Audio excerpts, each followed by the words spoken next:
Hello, everybody, and welcome to this episode of Storyboard, the storytelling talk show. My name is Cameron of S. Davis, as always. Now, my script says each week on this show I will be bringing on a guest from the artistic community to talk about themselves, but it hasn't been exactly each week. Regardless, here we are. But I have a guest who will be talking about themselves, their artistic projects, and what stories are speaking to them lately. In the second part of the show, we will be playing a game of Storyboard, a storytelling game for two players that I created for this show. By the end of that, we will have created a story together, and we hope you enjoy watching us create it. I do want to make a note here, due to the fact that I produced this entirely by myself. I think I may be taking a break until I can get other people on board to help me out, because currently it is an increasingly stressful thing to do. But it's been a fun experiment, and I hope to revive it at some point. But this will be our little last hurrah here. So without further ado, welcome to Storyboard.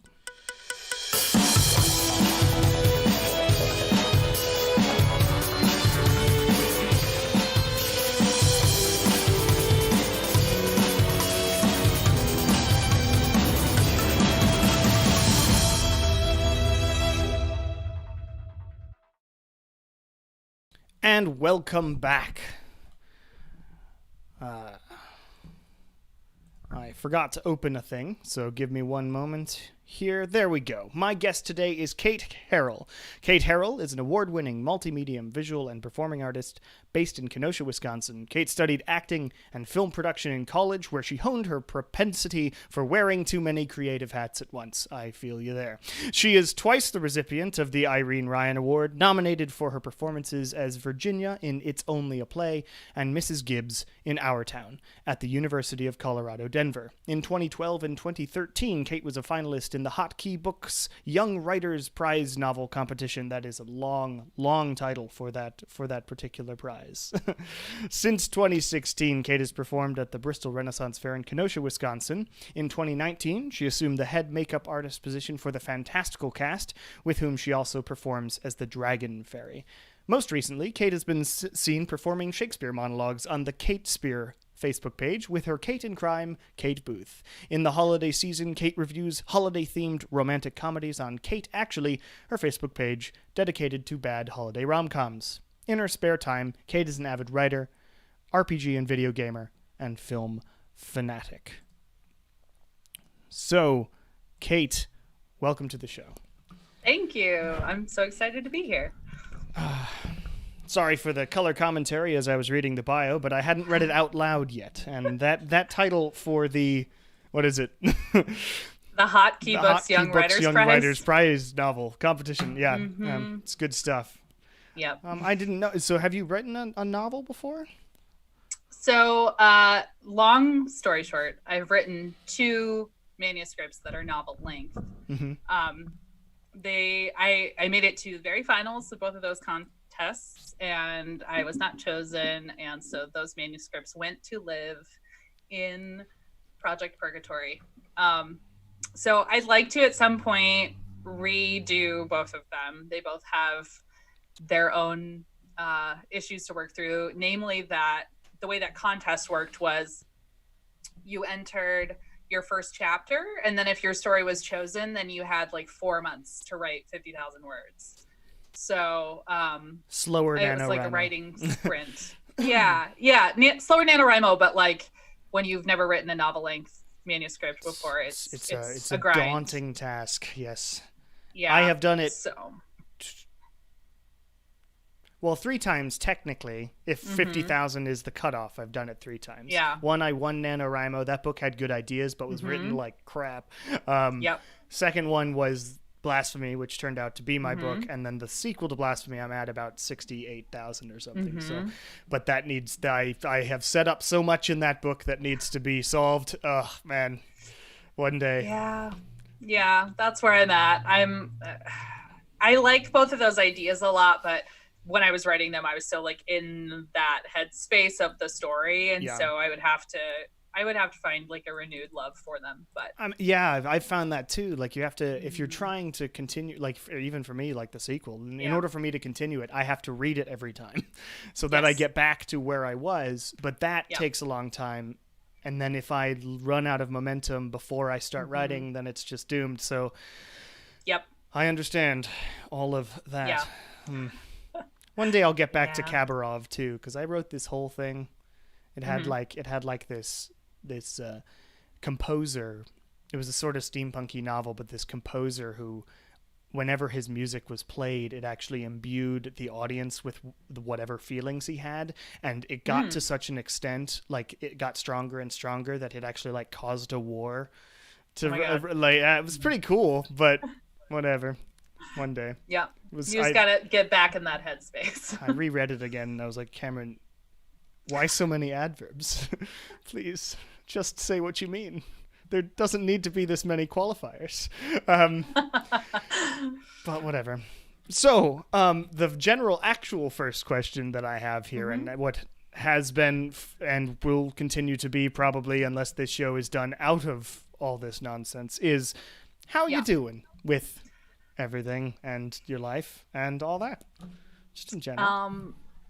Trying to outrun my ennui. Mostly fine. I am an essential worker, so my condolences. I have been, thank you. I work in a grocery store and I work 40 hours a week. So my spare time is pretty much spent trying frantically to create things at a rate in which it will prevent me from falling into a deep depression about the state of the world. Yeah. So I know the all feeling. things considered, I'm okay, and just trying to like really not live in survival mode all the time, but it's really hard. Yeah, I get it. I mean, I think that's the source of my constant panic attack, is just like, well, Totally. It hasn't gone away and it doesn't look like it's going to. Yep. I'm just going to sit here and vibrate. Yep. And the only thing, as I've mentioned in previous episodes, the only thing that's kept me sane is doing art as well. Yeah. So one of these right now, you've been posting these videos with Kate Booth, with Kate Spear. So tell us about this project and how it came together and stuff. It came out of a couple of things. One is that I had been friends with Kate Booth for a couple of years now, but we weren't super close. But we were told wonderful. She is wonderful. We were told from the beginning, before we ever met separately, that we would get along really well. I could see that would make sense to tell you that. Yeah. Mm-hmm. Yeah. And I am not very good at making friends. I am good at like advertising things about myself. I am not very good at like trying to get to know somebody. And so she and I talked a lot about the fact that like my focus as an actor has always been more in the classical sphere. Sure. And I'm a huge Shakespeare fan. I know she is. She's a professional actor. And so when COVID hit, she and I had been kind of talking about like, we need projects. And so we kind of hive-minded this idea of every week we would choose one monologue to perform and then challenge the other person to a theme for the next week. So a theme of like topic theme for the monologue. Okay. So like, 1 week we did villains, right. And then classic. And then 1 week we did like a monologue that is really intimidating for you. Something that really speaks to you personally, like a monologue you really relate to, like just trying to keep each week a theme that we both answer to. Sure. Yeah, so we're not currently posting every week. It's a project that we'll definitely get back to here and there. Every week is really hard. Yeah. And it was fine for a while. It was a really good way to like stay on a schedule. But when you have to memorize and perform a monologue every single week. Yeah, that's a lot of work, especially when you're working 40 hours a week anyway. That would be an intense challenge for me as well. Yeah. So do you have, out of curiosity, since you say you're a Shakespeare fan, I am also a Shakespeare fan, and massive certain play Shakespeare critic. Yes. Do you have a favorite out of the bunch of plays there? Yes. Much Ado About Nothing has always been my most favorite. Well, that's definitely up there for me. What a wonderful show! I Yeah. got to see that. I got to see that at the Globe in London, and they were really good. Yeah. And I was in it. I've been in it too. But that was like freshman year of high school. I had like really long hair back then, and they teased it out, and I had my God. I had like the huge jufro with I can say that because I'm Jewish, but I had a huge jufro, and they like put like fake leaves in my hair and stuff, and I was playing Dogberry, and it was great. That's amazing. I did not, watching back because I have a DVD of that, I did not know what I was saying. I think was a big thing. So how do you as an artist, because this is important as far as especially Shakespeare and classical stuff, how do you approach like a new monologue, as far as like do the full like parsing of it, like sometimes you're taught in certain Shakespeare classes? Do you sort of fly by the seat of your pants, but put some of that in there? What's your sort of method there? So it's a little bit of both. The good thing about Shakespeare is that he writes directions within the text. Yeah. When it comes to emotions and blocking, and so a lot of times the key to the emotion of the scene is within the text, so you don't even really need context. Yeah. So usually what I do is especially if I'm choosing a monologue that I don't know the show, like I chose one of my first monologues was from Richard II, which I don't know. Yeah, I don't know Richard II either. No, the only thing I knew about it was that David Tennant was in a production of it. I was like, perfect. But that doesn't really narrow it down if we go with Shakespeare plays David Tennant has been in. No. So the first thing that I do, especially for this project, because we're not going for authenticity, we're going for basically just to keep your actor muscles going, is I'll read through it out loud a couple times, see how it fits in my mouth. I had speech therapy as a kid, and so my tongue does weird stuff in my mouth to try to make sounds, and so sometimes phrases don't work for me, and so that's part of choosing a monologue even from the start, is does it even work in my articulators. So then what I do is I break it down by the beats of the scene by feeling. Sure. So I read through and see, what the progression is. And I try not to read it line by line, because, Shakespeare's written like... It's sort of phrase by phrase is... Yes. Yeah, so it's the paying attention, because I did folio, so paying attention to punctuation is super important in Shakespeare. Yeah. I generally don't, if I'm going to perform a piece, I don't choose something from, something of his that's rhyming, because I can't deliver rhyming language in a way that's convincing. Or some people actually, are really good at it. Portrays what it's actually trying to say while also having the rhyme. Yeah, it's tough. Yeah, I can't do that. But, because the rhymes won't be, as we said, they won't be on the end of the actual phrase. They'll be on the end of the idiom. Yeah, that's tough. Yeah. Yep. So then I go from there, and my whole memorization process is out loud reading and repetition. Same. So I can memorize very quickly. My retention is very low, so I can memorize really fast, deliver it, and then it's gone forever. Oh, interesting. Yeah, it was not very helpful to me in school. No, that'd be tough. So yeah, so I memorized the piece, and then I practice saying it and saying it in the opposite way that I think the meaning of the phrase is written, and that informs how I deliver the piece, because I try not to play angry things loud. I try not to play, like I want it to be dynamic. So it's a living process. So that's interesting. So you mean you play, like if it is an angry scene, you're not playing it happily. You're playing it sort of soft or something, or what do you mean by playing the opposite of what you... Right. So like for example, like I did a scene from Julius Caesar. Sure. I believe. Yeah. And And the speech is normally, that's given as right after Caesar is stabbed.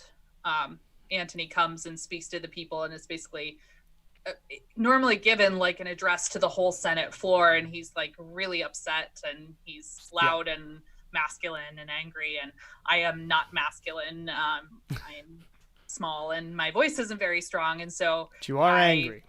I am angry though. So we all are. So I chose to play that scene very small, quiet, emotional, contained. That's interesting. So that the anger is channeling through how my anger manifests, and not how it's traditionally done. That's awesome. I think that's wonderful. I think Shakespeare lends itself to doing that sort of thing so well, because it lacks actual context.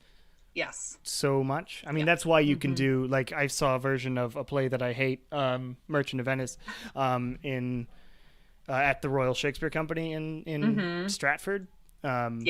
With Patrick Stewart. That was pretty cool. Oh my gosh. Was he Shylock? Yeah, he was Shylock. But I don't like that play, but he was brilliant. No.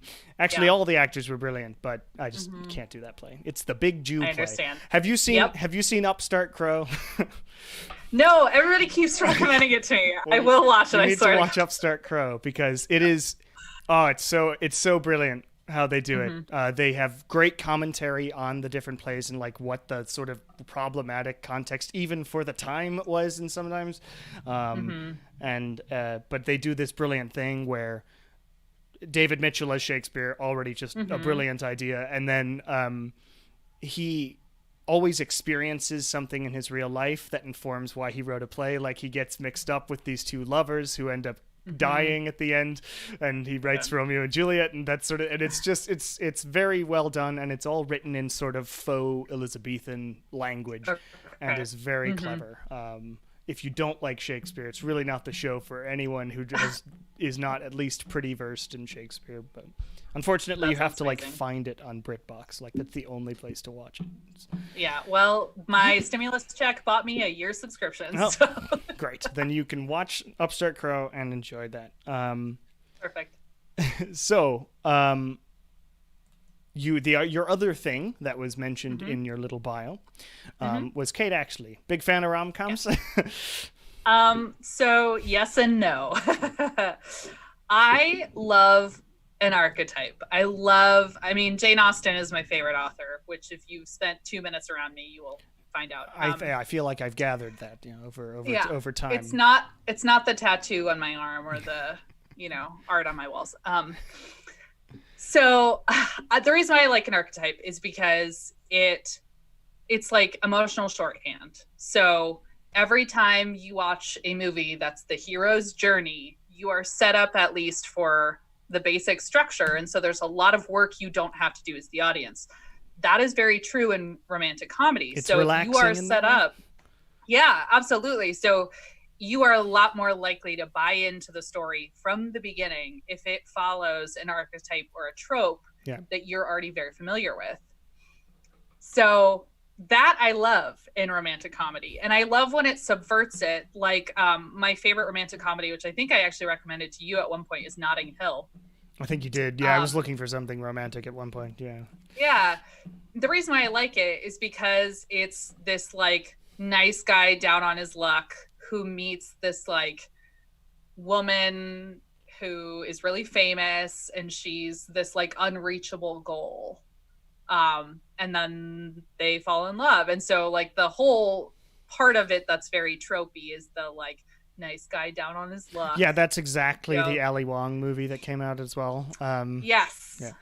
I forget that movie. That was really fun, actually. I enjoyed that movie. Yeah, so that's what I like. And the reason why I have that Facebook page is because there are approximately 7,000 Hallmark original Christmas themed movies. Yeah. And like 1,000 of them are big city girl moves to a small town.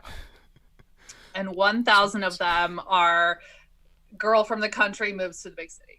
And so like they all operate within this system of tropes, and they all do it on varying levels of success. and sometimes it's amazing. Like there's one that's called The Christmas Spirit or The Spirit of Christmas, and it's gonna sound really dumb when I describe it. No, but I'm just ready. trust I'm me, here it's for good. it. Okay. So this woman is essentially she's like a real estate lawyer. Like she helps, if someone dies, she goes and like makes sure that the property goes to the right people. Okay. So she goes to this inn to set up the sale of the house. There is a mysterious man there who's very grumpy, and it turns out that he's a ghost. Sure. I'm here for it. Stay with me. Yep. It doesn't seem far-fetched to me, so... And they like fall in love, but they can't be together because he's a ghost. Ah, yes, he's Gustavo.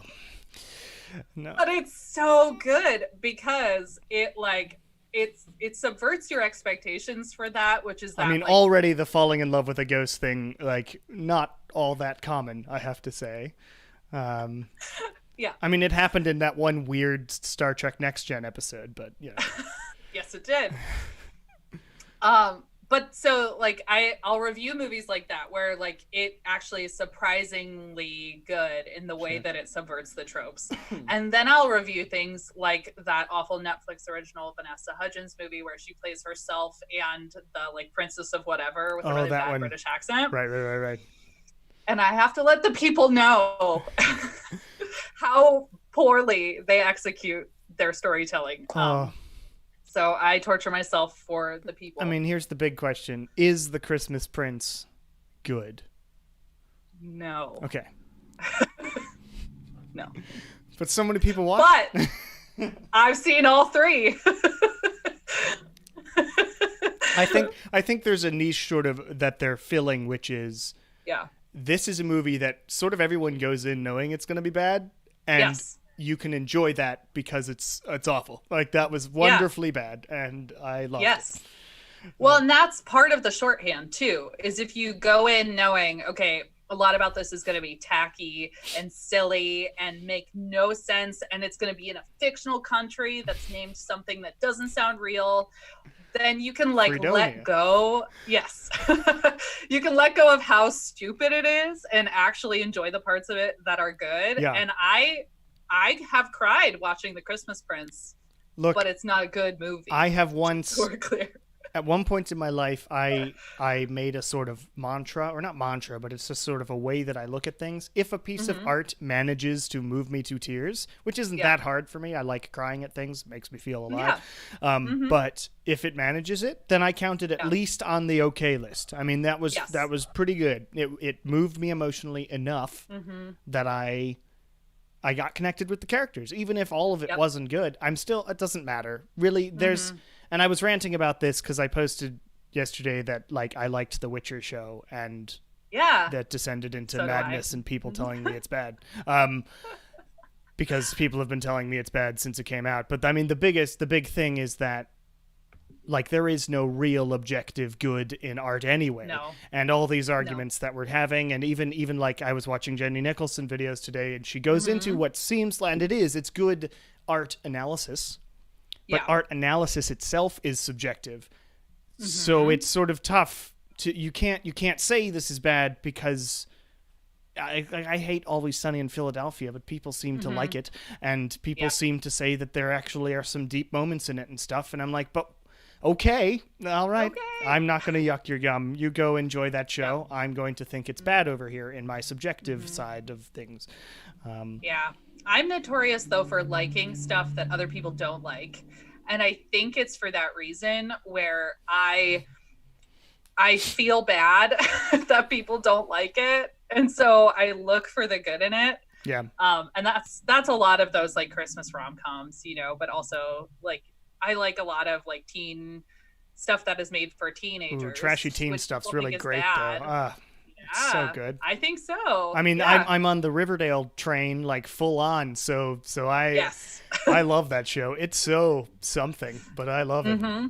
I think, and I actually think like from a writing standpoint, some of the lines are cheesy, but their overarching stories are so well put together. It's just baffling. Like these are really well designed mysteries. Like I don't know how you designed this mystery and all its layers, but it's so good. That first season is just spot on, a perfect mystery story, and second season it's longer, but they still manage to, like, when they go hard and start revealing stuff, you're like, what the hell is going on? But it all makes sense, and they were talking about that earlier, and that stuff is brilliant. I don't care if it's trash.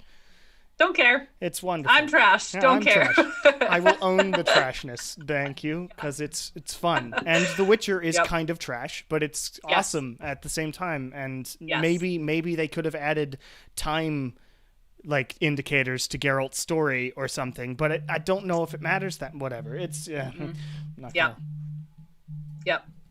I'm with you. I'm getting a call. Hello, this is Cameron. Okay, I'll let you in.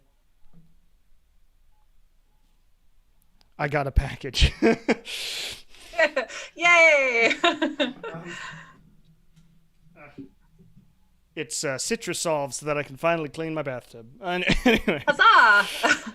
There is nothing that will get off oil stains except for terpenes. So... Take a bath. Sponsored today by Citrus Solve. My dad's a flavor chemist, so he has to clean up like chemical spills and shit. And the only thing that actually works is terpenes, like orange terpenes, like these. Just I don't know exactly what they are, but they're very similar to the ones in cannabis. But they're a perfect solvent, so they get everything off. That's an advertisement for terpenes. Go get yourself some Citrusol, whatever. So the final question on this show is always, what are some pieces of art that have been speaking to you lately in any medium? Yeah, I wrote a list. Everybody's been so prepared for that question. I appreciate it. It's nice. Well, so I consume a lot of media, and I'm not ashamed of that. I don't think it's a waste of my time. I mean, it's kind of research as actors and performers anyway, and like creators. I am constantly looking at how things are created. So, yeah. Yeah, I kind of broke it up into different things. So you mentioned The Witcher. That's at the top of my list. I played one of the Witcher games, Witcher 3, which is one of my most favorite video games and of all time. As a note, did you not know what the hell was going on for most of the time playing that game because it introduces characters without telling you who they are? I think it's just a Witcher fan thing. Yeah, and I don't care because this is true of the show and the game, by the way. I just love the fact that Geralt is so over He's over everything. He's the most like, ugh. I guess, I'm not going to get involved. Yeah, but you do every time, says Dandelion. Yeah. And it's like, of course he does, because he has a heart. Yep. But Yep. So I love that show for that reason. And I was skeptical of Henry Cavill when he was cast. Because I love him, and I think that he's beautiful and a very talented actor. But like, when you're playing Witcher, part of what's good about it is that he is like an older man, and you don't get like older male characters who get to have agency in the world of magic. It's true. You get them as like Gandalf the Grey. You get them as like omniscient observers, but like, I don't know. No, but that makes sense. So I was skeptical. But he does it very well. Yeah, perfect. He nailed the voice. It helps that he's a fan of the series anyway. Yeah, he's a super fan. It's so cute. So I love that. But also, The Old Guard is really good on Netflix. I'm glad it's good because it's really honestly, good. Charlize Theron realizing that she can just make movies where she kills a bunch of dudes and people will watch them. Like, it's perfect for you. I love that for her. I love that for her too. It's really good. That is another thing where like I wasn't sure if I was gonna like it just based on the conceit. Because I do like action movies, but I am not good with anything that's like torture porn type action. That's why I didn't like The Expendables. Actually, the reason I didn't like The Expendables is because of that. Action is my favorite genre, but they go overboard with that sort of shit so much. But also, I love The Mandalorian. I know everybody mentions that, but I don't care. I love it. I need to finish it. I love Hamilton, obviously. but also, so there's a movie on Netflix that's called The Half of It, and it's a queer teen comedy drama, more comedy, more like real life, I guess. Sure. But it's a Cyrano conceit, so it's interesting. which is my favorite thing. Like the movie Roxanne is in my top 10 favorite movies of all time, starring Steve Martin. So I don't know. This I don't know one, that, so. really? Okay, that's another one you have to add to your list. Okay, my never-ending list. Yes. Basically, the way that the half of it works is there is a girl who she like people hire her to write their papers for class, right? And her dad is a first-generation immigrant from China, and her mom died when she was young, and like he's just trying to like make a living running this train station in this tiny small town, and so it's just the two of them. And this boy hires her to write love letters to the girl he has a crush on, who she also has a crush on. Oh, nice. That's great. Yeah, and it's beautiful. I love that. It's so cute. Yeah. That's the half of it. The half of it. I'm gonna watch that. Yeah, that's my thing right now. Is like anything that's like a familiar. It's a familiar concept, but it's handled in a new way. Yeah. That's wonderful, and it takes some talent to be able to pull it off too, I think. Yeah. Well, and there was that one Netflix movie that was now I'm not gonna remember the name of it. It's like Shannon something is the worst. It's like the girl from Stranger Things. Yep. Mm-hmm. Who played Barb. Yep. Stars in it, and it does not handle the Cyrano idea well at all. Like it plays very problematically into this idea of manipulation and control over the unknowing victim. Yeah, I heard that movie had its problems, and it sucks because I like that actress and I want her in more things, but yeah. But this one is successful, but also it's not queer baity, which is always my worry when they're like advertising it like a queer story, like especially for teens. Yeah. That was exactly that. And it's like, okay, yeah, we get it. It's a gay film. Right. Yeah. And now there's like Love Victor is the follow-up, and I'm so hesitant to watch it because that's how I felt about Love, Simon too. Yeah. But it's really good. So you should watch that. Awesome. So we are coming to the second part of this show. Thank you for the recommendations and the interview. We're going to take a minute break. Or to say it like Sam Cedar, gonna take a quick break, and we'll be back with the second half of Storyboard. Stay tuned.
And welcome back, everyone, to the second half of Storyboard. In the second half of this show, we play the game Storyboard, which is a storytelling game. For this, we will be using a single suit from a deck of cards, 13 cards total, and consulting a series of tables, which will guide us through the creation of our story.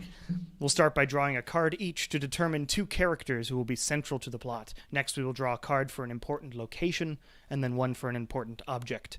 We'll then take turns, 3 turns each, drawing a card and consulting the events table, which will tell us a thing that happens at some point in the story, and ask us questions about how our characters are involved, how the characters are involved. At the end, we'll draw a random card from the final 3 cards we have, the climax card, which will throw some more chaos into the mix. So, Kate, are you ready to get started? Yes. Excellent. So, as you are the guest, you get to choose from the genres.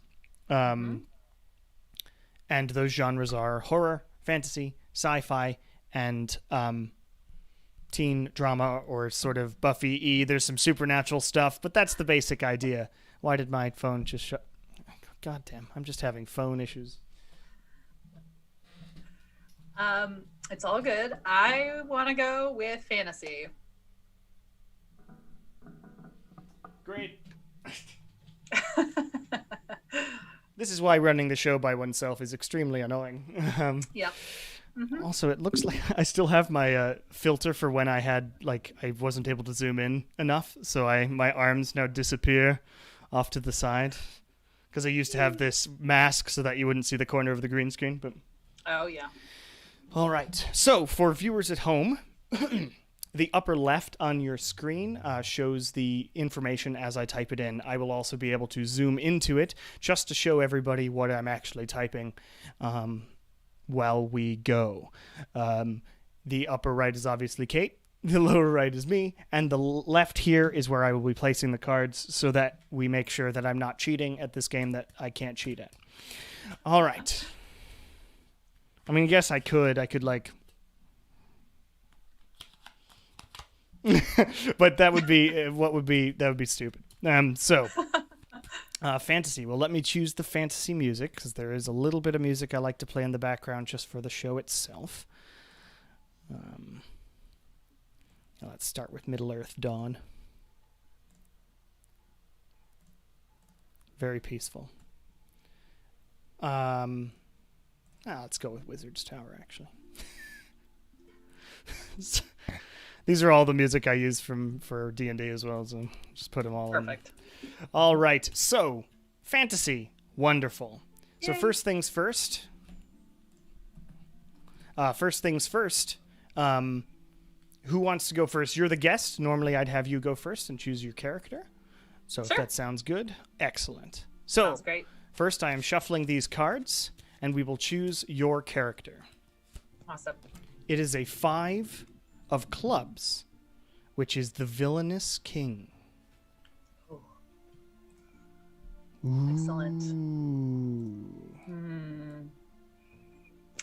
I'm going to say that this king is King. Yes, normally we name them. So yes, the villainous king. King Beldar. Beldar, with 1 L or 2. And does it have an apostrophe? It has an apostrophe and 1 L between the definitely. L and the... Yes. Yeah, that's got to be it. That's the fantasy spelling. Yes. So we've got the villainous king, King Beldar. Mm-hmm. Ooh. All right. Second, my character, or the other character, really. King of clubs. Not that the clubs matter. I don't have to say that. The Drug Lord. Oh. Cool. I enjoy a Drug Lord character. And this Drug Lord, she is going to be Madame Rascal. I think I'm just thinking of that potion seller video. You're a rascal. You have no respect for knights. Why should I respect knights? All right. So for the location and the object here, We'll draw another couple things. Whoosh. 9. Is my mic on? It is. 9. Yes. 9 of clubs. Which is the main road through the kingdom. Well, that makes some sense. All right. Yeah. So what do you suppose King Beldar's kingdom's called? Darvania. Of Darvania. Good. Yes. And now for the object. Whoop. Queen. A letter with a frightening prophecy. Ooh, man. Gasp. I can't type. Prophecy. Yes. All right. So, note as well, if you want to, you may mulligan a single event if it doesn't fit or you just don't like it. That's up to you whenever you want to do that. I like to challenge myself since I created the game to force it to make sense. Yeah. But if you want to as the guest, it's perfectly fine. So, Awesome. Currently we have the villainous king, King Beldar of the kingdom of Darvania. And the other character is the drug lord who goes by Madame Rascal. The location that will be important throughout this story is the main road through the kingdom, and an object that will be important is a letter with a frightening prophecy. Dun, dun, dun. Would you like to begin with events, or would you like me to? I'll begin. Great. I don't know what the terms of service are for alcohol, but whatever. All right, so first event. Whoop. Fantasy events. Ace. Someone was given a dangerous quest. Who was it, and what was the quest? I think that Madame Rascal was given the quest to retrieve a stone from beneath Darvania because now I can't remember what else is in our game. There's the road and then the letter. A letter with a frightening prophecy, yes. With a frightening prophecy. Okay, because the king has received this letter that says that if the stone beneath Darvania isn't returned to the skies, that Darvania will fall into total darkness. So I like to think you've set up something cool here with Madame Rascal too. Will fall into darkness. That this implies that the king trusts her as something other than the drug lord. So maybe she has a sort of alternate personality of like a hero. Maybe she's an adventurer, like it's D&D. But so she has this secret or more public face. So I'm gonna say Madame Rascal is her secret name as the drug lord, but she is known as a hero called. Oh, what if she's the princess? Ooh, that's good. Yeah, but she is also the princess, and since she's going on a quest, probably an adventurer of some sort, and a great warrior, or whatever, and an adventurer. Ooh, dun dun dun! I like it. Her real name is what? Name is Lady. What's the opposite of rascal? It should be something apostrophe dar. Oh, it's got to, yeah. So her name is Lady. Annoyingly, I have a character in my D&D campaign named Vidar, with the apostrophe DAR. So that's so funny. He's great. He's my perpetually annoyed character, or rather, just like again character. He's that guy for me. Anyway, so if it is Dar, let's go with maybe a B. So Lady Bindar, sure. Or like Brindar? Brindar is better. All right, great. We have done great. There we are. So Lady Brindar is sent on a quest to retrieve this stone because the king has received a letter from someone that says if the stone isn't returned to the skies, that Darvania will fall into darkness. I love it. Excellent. Next one.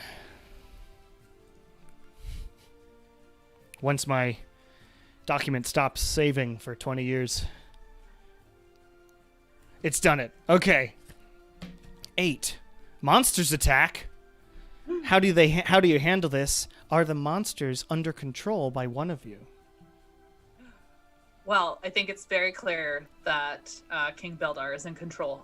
Oh, obviously, yeah. He's very, very evil. So I think so. King Beldar is villainous, and he actually sends monsters after his daughter.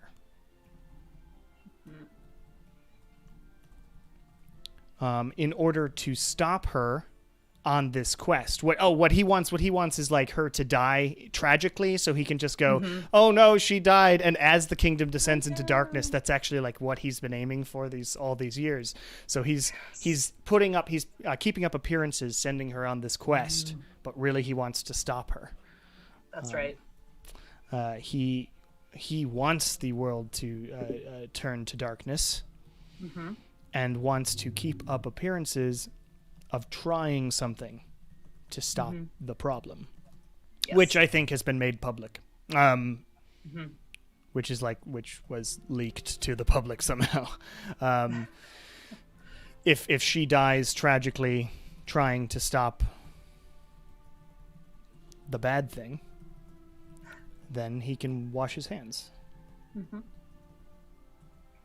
Wonderful. But I think these monsters should be some sort of like smoke monster or like shadow monster, something related to darkness. Darkness, yeah, that makes sense. Monsters of darkness. Shadows? Question mark? There. That's what we've got. Perfect. Shades, etc. All right. Yes. Cool. So that's things are ramping up. Next one. For you, a dragon threatens a location. What does it want? What does your character do? Ooh, who's? I mean, I have an idea. Like, who sent the letter is really important, I think. Oh, yeah. I think you're right. So I think it must be his brother, who's the king of. He's the actual good king, who is like the king of a distant land where they're dragon lords. And so he sent the prophecy in the letter to try to convince his brother to fulfill the prophecy. But when it's leaked, he knows his brother isn't good. And so he sends the dragon to attack the city. Nice. Sorry, my arm is very important to tell this story. That's fine. That's how I do this emphatically and look down, which isn't great for the glare. Anyway, so Beldar's brother. Do we have a name for Beldar's brother? King Darius. King Darius. Okay, is the king of a distant land, a distant land of dragon lords. Yes. Darius sent Beldar the letter, but when it's leaked, he knows his brother isn't good, and so he sends a dragon to attack Darvania. Yes. And specifically the capital city. Yes. Fire reigns on the main road. Perfect. We've done it. So that's happening while we have to get Madame Rascal in here as a drug lord somehow. Yes. So let's see what this next one is. It's just going to add more shit. You both are suddenly on an adventure together. Do you get along? What causes tension between you is pretty good. All right, so. That's so good. So, not standard. I need gaming. There we go. All right. So, I think Lady Brindar is like beneath the in the tunnels beneath the castle or whatever, and she hears these sounds from above. Like suddenly there's rumblings and whatnot. Like she just left on this mission, and interestingly, her drug lord shit is down in the tunnels beneath the city anyway. And I think that she is using the stone for something as well. So it all ties together very nicely. So, Lady Brindar makes a stop at the drug lord base beneath the city, where they are utilizing the stone for some reason. We'll come back to that. So she already knew about it, and that's when she hears the attack from above, she actually utilizes her drug network to like smuggle people in to save them, I think, into the safety of the tunnels and to save them, because, you know, there are different brands of evil, and are drugs evil is kind of a question. So that's happening. So how they both get an adventure together is something. I think the dragon must like take something, or perhaps kidnap the king or something like that, and make off with him. So like they're both on an adventure together, in as much as they're both dealing with the same problem. So maybe the dragon was sent to like grab Beldar and bring him back to the other kingdom to like talk some sense into him or something. Yeah, so that's what I got for that. Sounds good.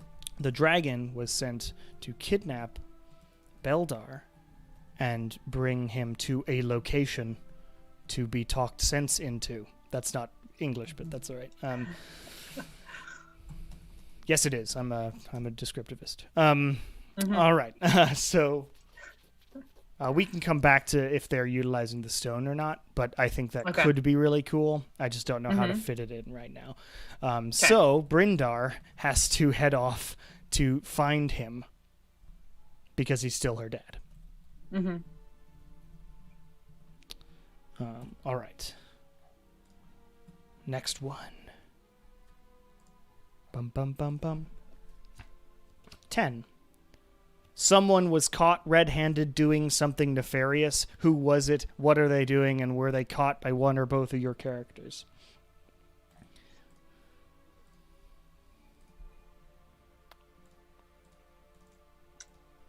So, I think... you can flash back. I forgot to mention chronology doesn't matter. For any of these events, you can place them wherever. Okay. So I think that the stone under the city is actually a fallen star, and I like that. The Beldar was caught by Darius, trying to conceal the fallen star, and so this was like ages ago. Yeah, like when they were young men, like young princes. Sure. And so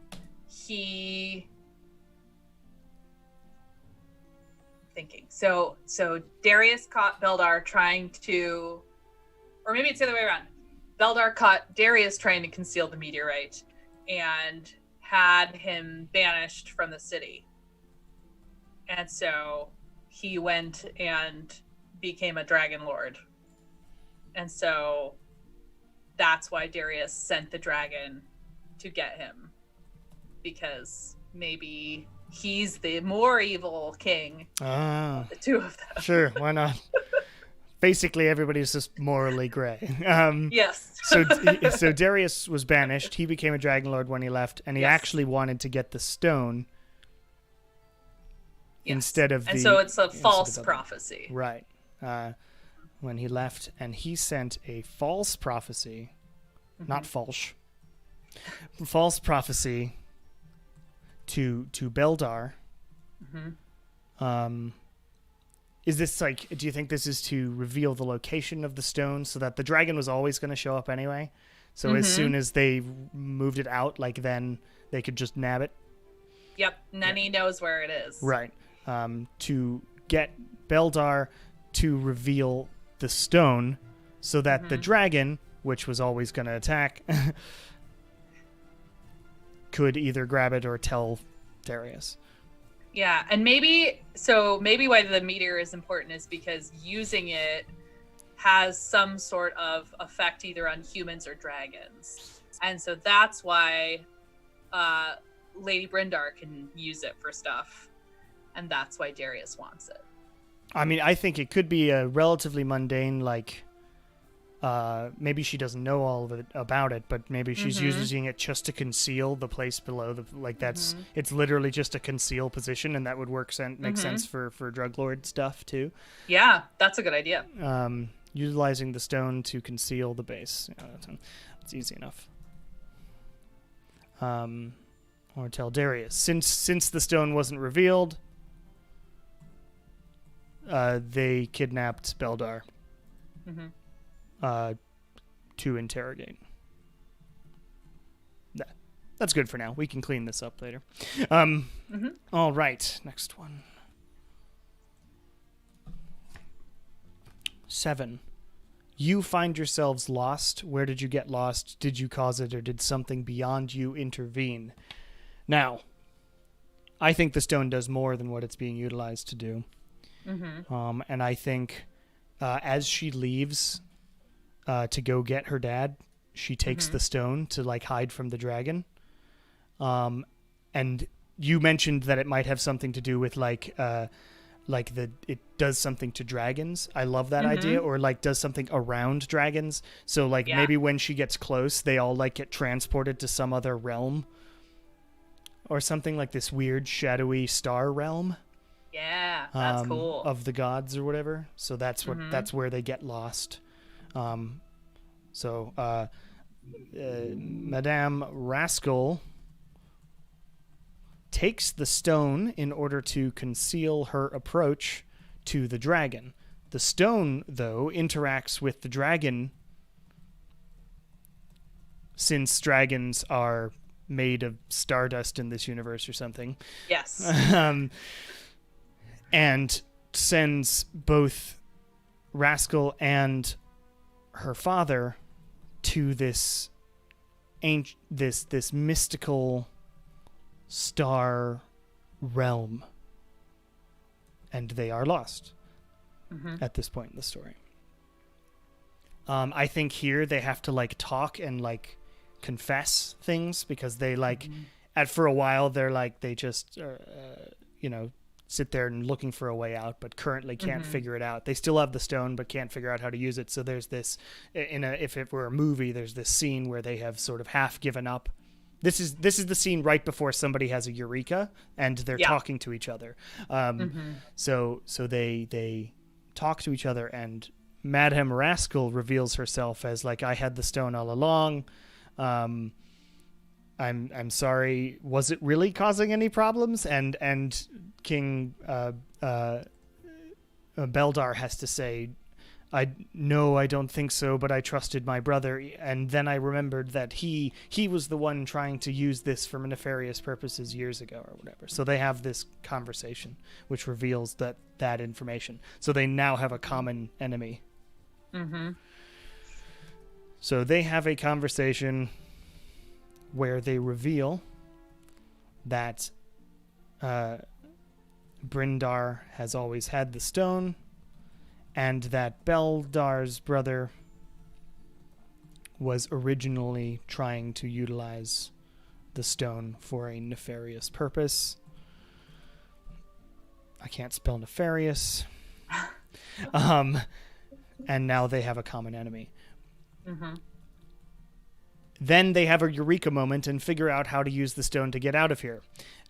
But we'll figure that out in the climax card, I think, and then wrap it up.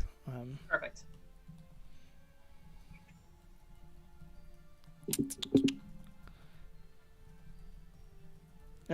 See, this is why an assistant would be great. Anyway, because then I could, type.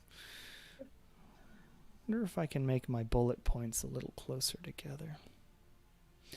Oh, well, whatever. Okay, climax card time. All right. Eyebrows. All right. Scroll all the way to the end. Climax card. Flip.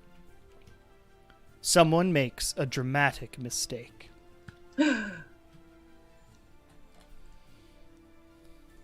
So, I think that in a moment of weakness, Beldar touches the stone with his bare hands in a moment of greed. And it basically burns him up.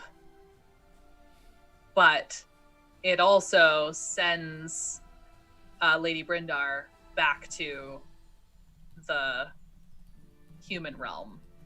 Like, does it accept a sacrifice or something? Is that sort of Yeah. because people and dragons are made of, or anytime a being touches a stone like this, that's what creates a dragon or something? It's like when bells ring. Yeah. Um, Yeah. Yes. Burns And them up till with now, she's been handling it very carefully because she knows it's important. So she's been, wearing gloves and keeping it wrapped in a cloth. But he's greedy and he feels the pull, and so he touches it and it burns him up. Cool. And then she's sent back, and I like to think that, like, they arrive in the perfect place or she arrives in the perfect place that would make sense. And there's a confrontation between her and Darius, where she says, your brother died because of you. He wasn't the greatest person, but he was my father, or something. Father! She, now knowing the power of, or it has the energy from, that's even better. So it has the energy because it was touched by somebody, so she can use that energy to, like, burn up Darius or something. Yeah. So now that there is additional energy inside the stone, she appears in Darius's court, where she confronts him about the death of her father. She utilizes the stone's energy and Beldar's energy, now one and the same, to defeat Darius. Yeah. And now she's the queen of the dragons and Darvania. And she takes the throne for both kingdoms because she was the only heir. Because primogeniture. And yeah. She lives happily ever. She does something happily ever after. Who knows? It's that was a dark end, to be quite honest. Because, like, that revenge sort of plot, I don't know if you've played Last of Us, or Last of Us 2 specifically, which is just revenge is bad. But it can get really dark because, like, should she kill Darius here? But I feel like since she's just witnessed her father burn up because of a lie perpetrated by this nefarious brother, that she, like, has to, and it would be best for the kingdoms. Hey, Courtney. It is exciting. All right, so now is the point where I read the whole story from beginning to end. So here we go. We started with the villainous king, King Beldar, and the drug lord, Madame Rascal. That's her code name. Her real name, we discovered later, is Lady Brindar. She is the princess of the kingdom of Darvania. A location that needed to be important in the story at some point is the main road through the kingdom, and an object that needed to be important is a letter with a frightening prophecy. Madame Rascal is given a quest to retrieve a stone from beneath Darvania from the king, because the king has received a letter that says if the stone isn't returned to the skies, Darvania will fall into darkness. Madame Rascal, as I've mentioned, is her secret name, and she is really the princess and an adventurer. King Beldar is villainous-ish, and he actually sends monsters of darkness, shadows, after Lady Brindar in order to stop her on this quest. This sort of changed by the end of our story. That's all right.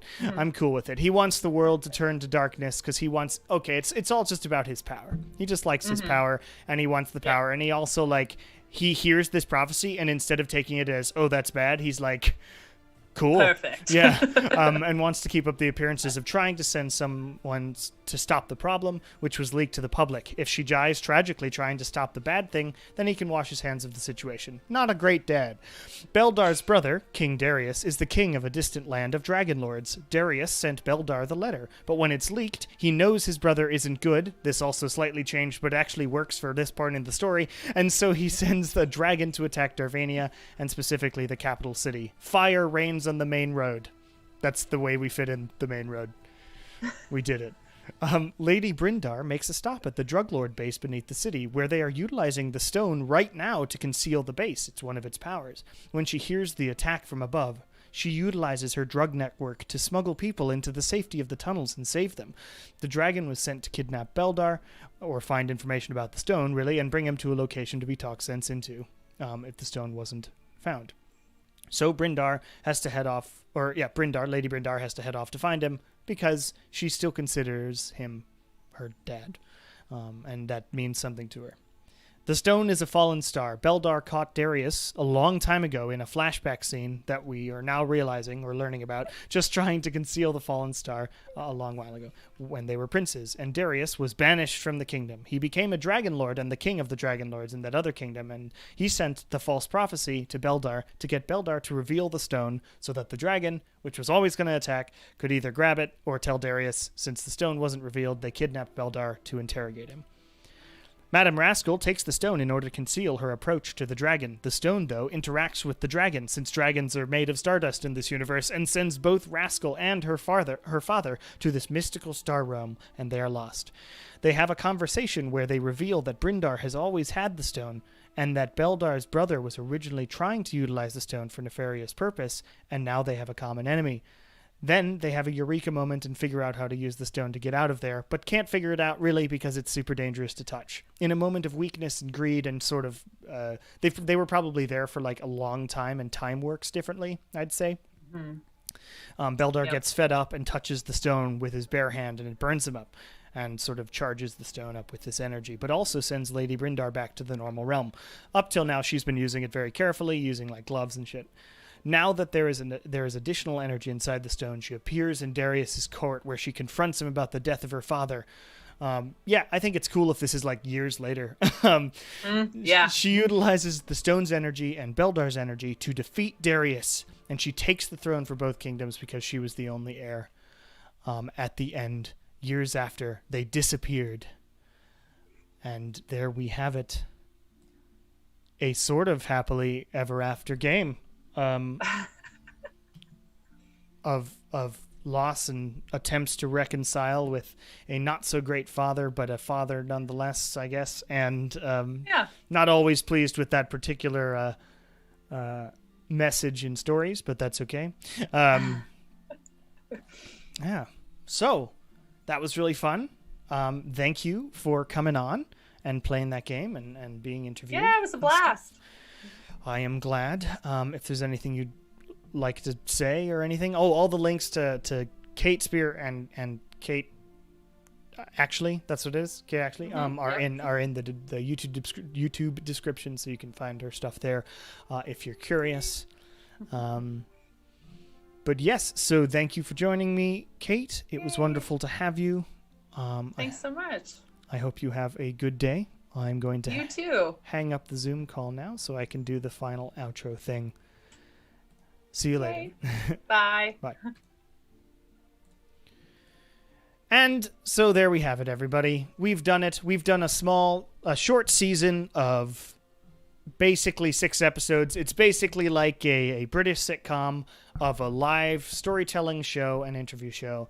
I hope you enjoyed this iteration of the show. I love the idea and want to keep doing it. Just need to find some people to help me. So once I am able to produce that, I'm going to get back to it because I find this really fun and it's such an actionable idea. I had to make it happen. The intro video was created by Jeremiah Erickson. The intro music was created by myself, composed and produced by myself. All the music that's been in the background for the second half is by Tabletop Audio, tabletopaudio.com. Excellent place for music and ambiences and stuff. Go check them out. If you want to support my work in this and anything else, all the links are in the description to my Patreon, etc. Patreon.com/CameronOfEskDavis if you want to consider sending me $1. But that's basically it. And thank you so much for joining me on this little experiment, and I will be back when I can be back. But I'm glad we were able to create a little bit of magic in a few wonderful and sometimes ridiculous stories on this show. So, with that being said, have a wonderful day, and I'll see you when you see you. Bye.